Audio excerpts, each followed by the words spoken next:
ಆರೋಗ್ಯ ಅಧ್ಯಾತ್ಮ ಈ ಸಂಸ್ಕಾರದ ಬೆಳಕಿಗೆ ತಮ್ಮೆಲ್ಲರಿಗೂ ಸ್ವಾಗತ ಸುಸ್ವಾಗತ. ಇವತ್ತು ನಮ್ಮೊಂದಿಗಿದ್ದಾರೆ ಡಾಕ್ಟರ್ ಶಿಲ್ಪಾ ಧ್ರುವಕುಮಾರ್. ಅವರು MD ಇನ್ ಬಯೋಕೆಮಿಸ್ಟ್ರಿ ಮಾಡಿ ಅದು ಸೆಂಟ್ ಜಾನ್ಸ್ ಮೆಡಿಕಲ್ ಕಾಲೇಜಿಂದ ಮುಂದೆ the stress psychology in health care professionals ಅಂತ ಲಂಡನ್ ಸ್ಕೂಲ್ ಆಫ್ ಬಿಸ್ನೆಸ್ ನಿಂದ ಮಾಡಿ MBBSಗೆ 5 ಚಿನ್ನದ ಪದಕವನ್ನ ರಾಜೀವ್ ಗಾಂಧಿ ಯೂನಿವರ್ಸಿಟಿಯಿಂದ ಪಡೆದು she is A topper in 2000. And now she is a professor, head of the Department of Lab Director in Chandrasagar Medical College. ಅವರು ಕೇವಲ gold medalist ಆಗಿ ಚಿನ್ನದ ಪದಕ ತಗೊಂಡಿದ್ದಷ್ಟೇ ಅಲ್ಲ, ಚಿನ್ನದಂತ ಮನಸ್ಸು ಕೂಡ. ಯಾಕಂದ್ರೆ ಅಧ್ಯಾತ್ಮ ಜೀವಿ. ಅವರು ಹಲವು ಬಾರಿ ನಮ್ಗೆ ಹಬ್ಬದ ಬಗ್ಗೆ ವಿಶೇಷವಾಗಿ ತಿಳಿಸ್ಕೊಟ್ಟಿದ್ದಾರೆ. ಶಿಲ್ಪಾ ಅವರೇ, ನಮಸ್ಕಾರ, ಸ್ವಾಗತ. ನಮಸ್ಕಾರ ಮೇಡಮ್. ಎಲ್ಲಾ ವೀಕ್ಷಕರಿಗೂ ನನ್ನ ನಮಸ್ಕಾರಗಳು.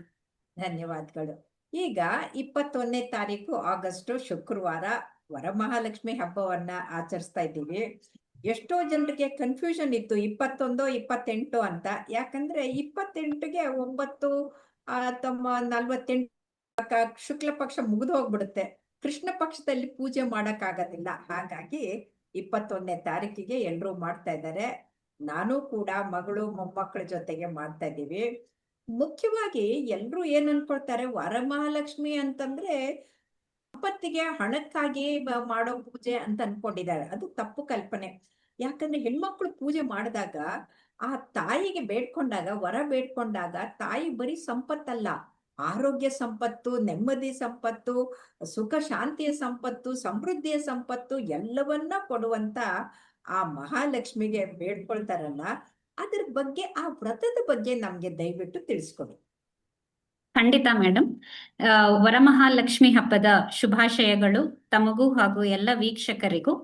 ನೀವು ಹೇಳ್ದಾಗೆ ವರಮಹಾಲಕ್ಷ್ಮಿ ಹಬ್ಬವನ್ನು ನಾವು ಶ್ರಾವಣ ಮಾಸದ ಪೌರ್ಣಮಿಯ ಹಿಂದಿನ ಶುಕ್ರವಾರ, ಸಾಧಾರಣ 2ನೇ ಶುಕ್ರವಾರ ಬರುತ್ತೆ, ಪೌರ್ಣಮಿಯ ಹಿಂದಿನ ಶುಕ್ರವಾರ ಆಚರಿಸ್ತೇವೆ. ಪೌರ್ಣಮಿ ದಿನ ಆಚರಿಸೋದಿಲ್ಲ. ಆದ್ದರಿಂದ ಈ ಸರ್ತಿ ನಾವು ಹಿಂದಿನ ಒಂದು ಪಂಚಾಂಗದ ಹಿಂದೆ ಪೌರ್ಣಮಿಯಿಂದ ಹಿಂದಕ್ಕೆ ಹೋದ್ರೆ 21ನೇ ತಾರೀಕೆ ಬಹಳ ಸೂಕ್ತವಾಗಿರುವಂತಹ ದಿನ ಈ ವರಮಹಾಲಕ್ಷ್ಮಿ. ಇಡೀ ದಿನ ಇರುತ್ತೆ. ಖಂಡಿತ.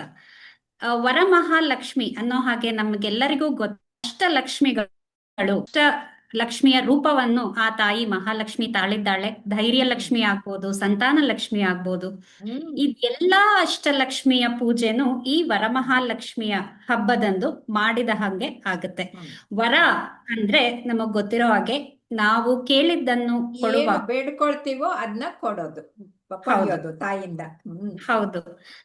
ಒಂದು ಸೃಷ್ಟಿಗೆ ಕಾರಣಕರ್ತೆಯಾಗಿ ವರಮಹಾಲಕ್ಷ್ಮಿ ವ್ರತವನ್ನು ಶ್ರಾವಣ ಮಾಸದಲ್ಲೇ ಯಾಕೆ ಆಚರಿಸ್ಬೇಕು ಅಂತ ಒಂದು ಪ್ರಶ್ನೆ ಬರ್ಬೋದು.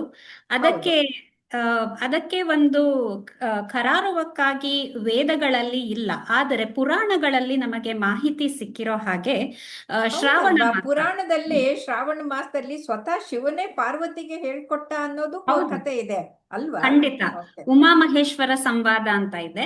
ಅದಲ್ಲದೆ ಶ್ರವಣ ನಕ್ಷತ್ರ ಮಹಾವಿಷ್ಣುವಿನ ನಕ್ಷತ್ರ. ಈ ಮಾಸಕ್ಕೆ ಅಧಿಪತಿ ಶ್ರವಣ ನಕ್ಷತ್ರದಲ್ಲಿ ಒಂದು ದೇವರ ನಕ್ಷತ್ರ, ಮಹಾವಿಷ್ಣುವಿನ ನಕ್ಷತ್ರ. ಆದ್ದರಿಂದ ಶ್ರಾವಣ ಮಾಸದಲ್ಲಿ ವರಮಹಾಲಕ್ಷ್ಮಿ ಪೂಜೆಯನ್ನು ನಾವು ಮಾಡುವಂತಹ ಪದ್ಧತಿ ಇದೆ.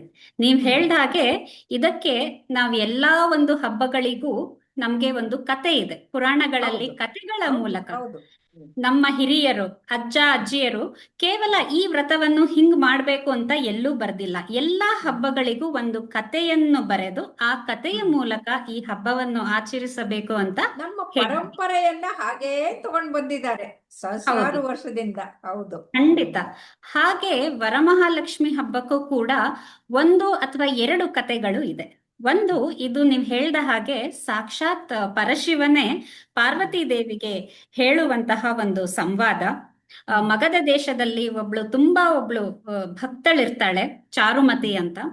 ಚಾರುಮತಿಯ ಕನಸಿನಲ್ಲಿ ಮಹಾಲಕ್ಷ್ಮಿ ದೇವಿ ಬಂದು ಹೇಳ್ತಾಳೆ, ನೀನು ಈ ಶುಕ್ರವಾರ, ಶ್ರಾವಣ ಪೌರ್ಣಮಿಯ ಹಿಂದಿನ ಶುಕ್ರವಾರ ಈ ವ್ರತವನ್ನು ಆಚರಿಸು. ದಾರ 9 ಎಳೆಯ ದಾರ, 9 ಗಂಟು ಹಾಕಿರೋ ಒಂದು ಅರಿಶಿನ ದಾರವನ್ನು ಕಟ್ಟಿ ಕಲಶ ಇಟ್ಟು ಪೂಜೆ ಮಾಡಿ ಸ್ತ್ರೀಯರಿಗೆ ತಾಂಬೂಲ ಕೊಡೋದು ಹಾಗೂ ಬಾಗಿನವನ್ನು ಕೊಡೋದು ಮಾಡಿ ಈ ಪೂಜೆಯನ್ನು ಆಚರಿಸಿದ್ರೆ ಎಲ್ಲ ಅವಳು ಮಾತ್ರ ಅಲ್ಲ, ಇಡೀ ಊರಿನ ಒಂದು ಸ್ತ್ರೀ ಎಲ್ಲರೂ ಸೇರಿ, ಸ್ತ್ರೀಯರೆಲ್ಲ ಸೇರಿ ಈ ಹಬ್ಬವನ್ನು ಆಚರಿಸ್ತಾರೆ. ಅವರಿಗೆ ಸಂಪತ್ತು ಅಭಿವೃದ್ಧಿ ಆಗತ್ತೆ. ಇದು ಒಂದು ಕತೆ. ಇನ್ನೊಂದು ಕತೆ ಶಿವ. ಆಮೇಲೆ ಈ ಕತೆ ಹೇಳಿದಾಗ ನನಗೆ ನೆನ್ಪಾಯ್ತು, ಎಲ್ಲಾ ಸ್ತ್ರೀಯರು ಸೇರ್ಕೊಂಡು ಯಾವ ಅಸೂಯೆನೂ ಇಲ್ಲ. ಪಾಶ್ಚಾತ್ಯರೇನಂತಾರೆ, ವುಮನ್ ದೈ ನೇಮ್ ಇಸ್ ಜಲಸಿ ಅಂತಾರೆ. ಆದ್ರೆ ಇಲ್ಲ ಹಾಗಲ್ಲ, ಪ್ರೀತಿ, ಅಕ್ಕರೆ ಎಲ್ಲವನ್ನೂ ಸೂಸಿ ಸುಮಧುರವಾದ ಬಾಂಧವ್ಯವನ್ನ ಬೆಳೆಸ್ಕೊತಾರೆ. ಒಬ್ರಿಗೊಬ್ರು ಬಾಗಿನ ಕೊಟ್ಟು, ಅರಿಶಿನ ಕುಂಕುಮ ಕೊಟ್ಟು, ಹೂ ಕೊಟ್ಟು, ಹಣ್ಣು ಕೊಟ್ಟು, ಅದ್ ಎಷ್ಟು ಸಂತೋಷ ಪಡ್ತಾರೆ ಅಂದ್ರೆ ಅದೇ ಒಂದು ಸಂತೋಷನೇ ಒಂದು ಸಂಭ್ರಮ, ಮತ್ತೆ ಅದು ಸಂಪತ್ತಲ್ವೇ? ಹೌದು. ನಮ್ಗೆ ಈ ಹಬ್ಬದಲ್ಲಿ ಸ್ತ್ರೀಯರಿಗೆ ಎಷ್ಟು ಪ್ರಾಮುಖ್ಯತೆ ಕೊಡಲಾಗಿದೆ ನೀವು ನೋಡ್ಬೋದು ಮೇಡಮ್. ನಾವು ಪಾಶ್ಚಾತ್ಯ ಸಂಸ್ಕೃತಿಗೆ ಹೋದಾಗ ಇತ್ತೀಚಿನ ದಿನಗಳಲ್ಲಿ ಒಂದು ಗಂಡು ಹೆಣ್ಣಿನ ನಾವೇನ್ ಹೇಳ್ತೀವಿ ಈಕ್ವಿಟಿ ಆರ್ ಈಕ್ವಾಲಿಟಿ ಇವಾಗ ಬರ್ತಾ ಇರೋದು. ಆದ್ರೆ ನಮ್ದು ಸನಾತನ ಧರ್ಮದಿಂದ ನೋಡಿದ್ರೆ ಎಲ್ಲಾ ಹಬ್ಬಗಳು ಗಂಡಸರಿಗೆ ಮಹಿಳೆಯರಿಗೆ ಮೇಲೆ ಅಂದ್ರೆ ಖಂಡಿತ. ಎಲ್ಲಾ ಉತ್ಸಾಹ, ಉಲ್ಲಾಸ ಎಲ್ಲವೂ ಕೂಡ ಅದ್ರಲ್ಲೇ ತುಂಬಿಕೊಂಡಿರುತ್ತೆ ಮಹಿಳೆಯರಿಂದ ಖಂಡಿತ. ಅಂತ. ಈ ಹಬ್ಬವನ್ನು ಮಹಿಳೆಯರೇ ಸೇರಿ ಆಚರಿಸುವಂತಹ ಹಬ್ಬ. ಅವಳಿಗೆ ಬಹಳ ಒಂದು ಮುಖ್ಯವಾದ ಒಂದು ಸ್ಥಾನ ಇದೆ ಈ ಹಬ್ಬದಲ್ಲಿ ಮನೆಯ ಸ್ತ್ರೀಗೆ. ಇನ್ನೊಂದು ಕತೆ ಬರೋ ಹಾಗೆ, ಶಿವ ಪಾರ್ವತಿ ಒಂದ್ಸತಿ ಪಗಡೆ ಆಡ್ತಾ ಇರ್ತಾರೆ. ಆಗ ಪರಶಿವ ಹೇಳ್ತಾನೆ, ನೋಡು ನೋಡು ಪಾರ್ವತಿ ದೇವಿ ಗೆಲ್ತಾ ಇರ್ತಾಳೆ. ಸೊ ಪರಶಿವ ಹೇಳ್ತಾನೆ, ನೋಡು ನೋಡು ನೀನು ಸರಿಯಾಗಿ ಆಡ್ತಾ ಇಲ್ಲ, ನೀನ್ ನನ್ ಮೋಸ ಮಾಡ್ತಾ ಇದೀಯಾ ಅಂತ. ಪಾರ್ವತಿ ದೇವಿ ಹೇಳ್ತಾಳೆ, ಇಲ್ಲ, ಬೇಕಾದ್ರೆ ನಿಮ್ಮ ಗಣದಲ್ಲಿ ಒಬ್ಬನ್ನ ನಾವೇನ್ ಹೇಳ್ತೀವಿ ಅಂಪೈರ್ ರೆಫರಿ ಅಂತ ಹೇಳ್ತೀವಲ್ಲ, ಸಾಕ್ಷಿಗಾಗಿ ಒಬ್ಬನ್ನ ನಿಲ್ಸಿ ಜಡ್ಜ್. ಅಂತ ಹೇಳ್ತಾಳೆ. ಒಬ್ಬ ಚಿತ್ರನೇಮಿ ಅಂತ ಒಬ್ಬ ಗಂಧರ್ವ ಬರ್ತಾನೆ.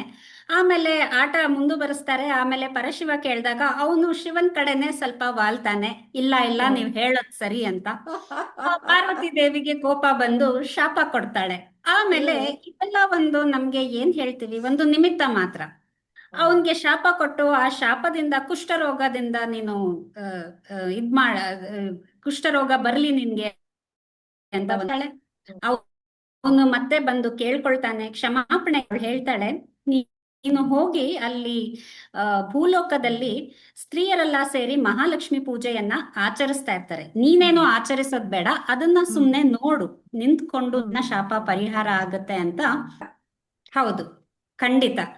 ನಮ್ಗೆ ಇವಾಗ ನಾವು ತಪ್ಪು ಮಾಡಿ ನಿಜವಾದ ಒಂದು ಮನಸ್ಸಿನಿಂದ ಕ್ಷಮೆಯನ್ನು ನಾವು ಯಾಚಿಸಿದ್ರೆ ಅದು ಖಂಡಿತ ದೇವರು ನಮ್ಮನ್ನ ಕ್ಷಮಿಸ್ತಾನೆ.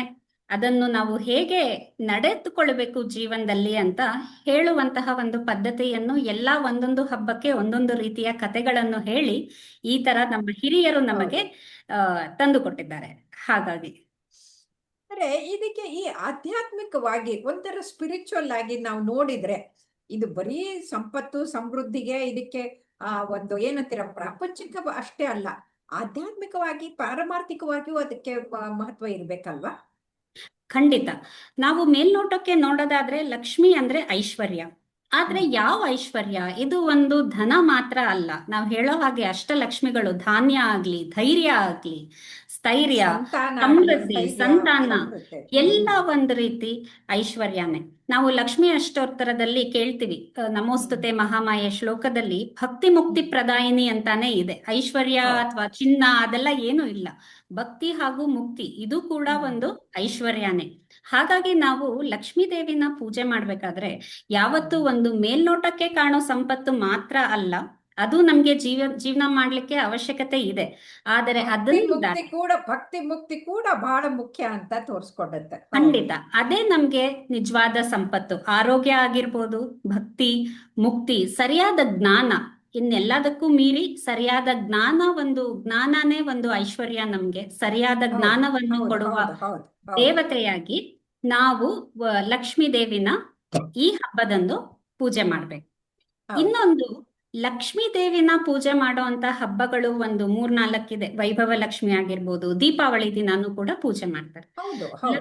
ಹೌದು. ಲಕ್ಷ್ಮೀ ದೇವಿನ ನಾವು ಪೂಜೆ ಮಾಡ್ಬೇಕಾದ್ರೆ ಏನನ್ನ ನೆನ್ಪಿಟ್ಕೋಬೇಕು? ಲಕ್ಷ್ಮೀ ದೇವಿಗೆ ಉದ್ಭವ ಅಥವಾ ಹೆಂಗೆ ಬಂದ್ಲು? ಅವಳು ಸಮುದ್ರ ಮಂಥನ ಮಾಡುವಾಗ ಬಂದಿರೋ, ಹೌದು, ಕಡೆಗೆ ಸಮುದ್ರ ಮಂಥನ ಮಾಡುವಾಗ ಬರ್ತಾಳೆ. ಅಂದ್ರೆ ನಮಗೆ ಏನೇ ಸಂಪತ್ತು ಅಥವಾ ಸಮೃದ್ಧಿ ಅಥವಾ ಏನೇ ಬೇಕಾದ್ರೂ ಮುಂಚೆ ನಾವೇನ್ ಮಾಡ್ಬೇಕು, ಒಂದು ಕಷ್ಟ ಚರ್ನಿಂಗ್ ಪಡ್ಬೇಕು. ಆಗ್ಬೇಕು, ಒಂದು ಹೌದು ಚರ್ನಿಂಗ್ ಆಗ್ಬೇಕು. ಅಂದ್ರೆ ಚಿಂತನ ಮಂಥನ ಮಾಡ್ಕೊಂಡು ನಮ್ಮನ್ನ ನಾವು ಉತ್ತಮ ಮಾಡ್ಕೊಳ್ಬೇಕು ಅಂತ. Very nice. ಖಂಡಿತ.